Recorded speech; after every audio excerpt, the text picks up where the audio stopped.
RG करे धर्षिता और मृता तरुणी चिकित्सकेर बाबा माके निये विधानसभाय पौंछालेन बीजेपी नेता सजल घोष। राज्येर बिरोधी दलनेता शुभेन्दु अधिकारीर संगे देखा करेन तारा। मंगलवार बेला 12टा नागाद सजल घोषेर संगे दुटी गाड़ीते करे विधानसभाय एसे पौंछान तारा। विधानसभाय बिरोधी दलनेतार घरे गिये तार संगे देखा करेन दुजोनेई। शुभेन्दु छाड़ाओ सेखाने बीजेपिर अन्यान्य विधायकराओ छिलेन। एदिन शुभेन्दुर संगे कथा बोलते बोलते कान्नाय भेंगे पड़ेन निर्यातितार बाबा मा। गत 8 আগস্ট मध्यराते आरजी करेर सेमिनार हले नृशंसभावे खून और धर्षणेर अभियोग उठेछिल डाक्तारी छात्रीके। धर्षण खूनेर घटनाय सञ्जय राय छाड़ा द्वितीय काउके एखोनो पर्यन्त ग्रेफ्तार करते पारेनि केंद्रीय तदन्तकारी संस्था। ता निয়েও एदिन प्रश्न তোলেন निर्यातितार परिवार। आरो सकलेर मतो शुभेन्दुदेরও मेয়ের বিচারের জন্য তাদের পাশে দাঁড়ানোর আর্জি জানান निर्यातितार बाबा मा। शुभेन्दु जानान निर्यातितार বিচারের দাবিতে এর আগেও বিধানসভার মধ্যে একাধিকবার দাবি জানানো হয়েছে। একই দাবিতে আগামী 9 ডিসেম্বর বিধানসভার ভিতরে ও বাইরে বিজেপি বিধায়করা ধর্নায় বসবেন। 10 ডিসেম্বর রাজভবনে ধর্না দেবেন। সেখান থেকে অভিযুক্তদের কঠোর শাস্তি ও দ্রুত বিচারের দাবি জানানো হবে। এর আগে গত মাসে কলকাতায় এসেছিলেন কেন্দ্রীয় স্বরাষ্ট্রমন্ত্রী অমিত শাহ। বিজেপির অন্দর মহল থেকে শোনা গিয়েছিল যে निर्यातितार পরিবারের সঙ্গে দেখা করতে পারেন শাহ। সেই সময় এ ব্যাপারে সক্রিয় ভূমিকা পালন করেছিলেন বিজেপির কাউন্সিলর সজল ঘোষ। তবে শেষ পর্যন্ত সময়ের অভাবে শাহর সঙ্গে निर्यातितार পরিবারের লোকের দেখা হয়নি। এদিন সেই সজলের উদ্যোগেই বিধানসভার বিরোধী দলনেতার সঙ্গে দেখা হলো निर्यातितार বাবা মায়ের। এদিন আইএসএফ বিধায়ক নওশাদ সিদ্দিকের সঙ্গেও দেখা করেন আরজি করের निर्यातितार বাবা মা।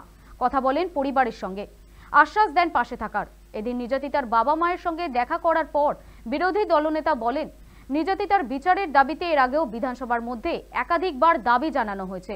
ফের অভিযুক্তের কঠোর শাস্তি ও দ্রুত বিচারের দাবি জানানো হবে।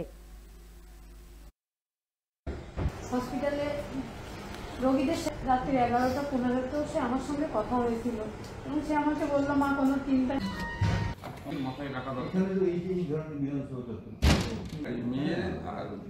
কি দিনে আবার বিভিন্ন সিটিয়ে মেয়েরা কাজ করছে। 9 তারিখের পরের বিচার চাইছেন ওনারা অপরাজিতা বিলটা করেছেন 9 তারিখের পরের বিচার চাইছেন। তাতেও আমাদের তো পূর্ণ সমর্থন আছে, আমরা তো ডিভিশন চাইনি, সমর্থন করেছি। কিন্তু 9 তারিখের বিচারটাকে বাদ দিয়ে পরের বিচারগুলোকে অগ্রাধিকার দিলে তো হবে না।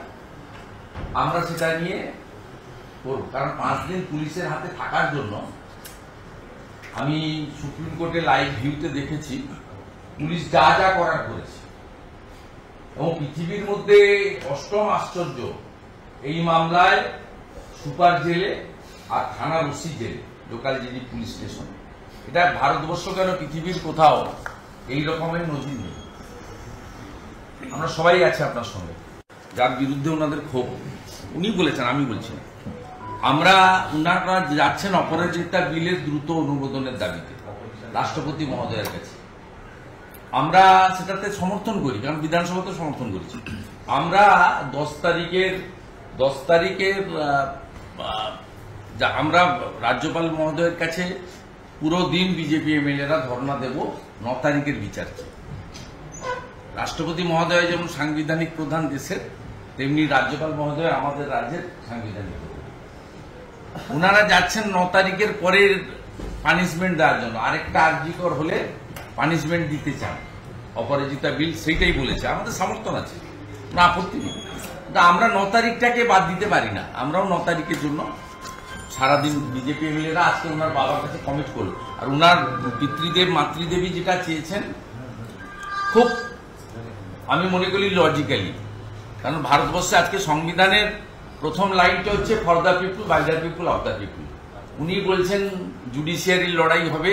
জুডিশিয়ারি তো একটা স্তম্ভ কনস্টিটিউশনের, কিন্তু কনস্টিটিউশনের মেন থিমটাই হচ্ছে for the people, by the people, of the people. অর্থাৎ উনি বলেছেন আপনারা জনগণকে নিয়ে এই অন্যায়ের বিরুদ্ধে এবং বিচারের দাবিতে লড়ুন। আমরা আজকে সব বিজেপি এমএলএ ওনার পিতৃমাতৃদেবীর সামনে ডক্টর বাবা সাহেব আম্বেদকরকে স্মরণ করে আমরা কমিট করছি, অঙ্গীকার করছি যে আমরা জনতা দরবারে নিয়ে যাব এবং এই জঘন্য নির্মম বেদনাদায়ক ঘটনাটাকে ভুলিয়ে দিতে আমরা দেব না। বিধানসভায় আরজি করে निर्यातितार পরিবারের সঙ্গে দেখা করলেন বিরোধী দলনেতা। বিচারের দাবিতে ঘোষণা করলেন একাধিক কর্মসূচি। যদিও বিজেপিকে পাল্টা আক্রমণ শানালেন কুণাল ঘোষ। সস্তা রাজনীতি করছে বিজেপি বললেন কুণাল। এই নৃশংসভাবে ধর্ষণ বা খুন হয়েছে তাদের মধ্যে একটা যন্ত্রণা থাকে।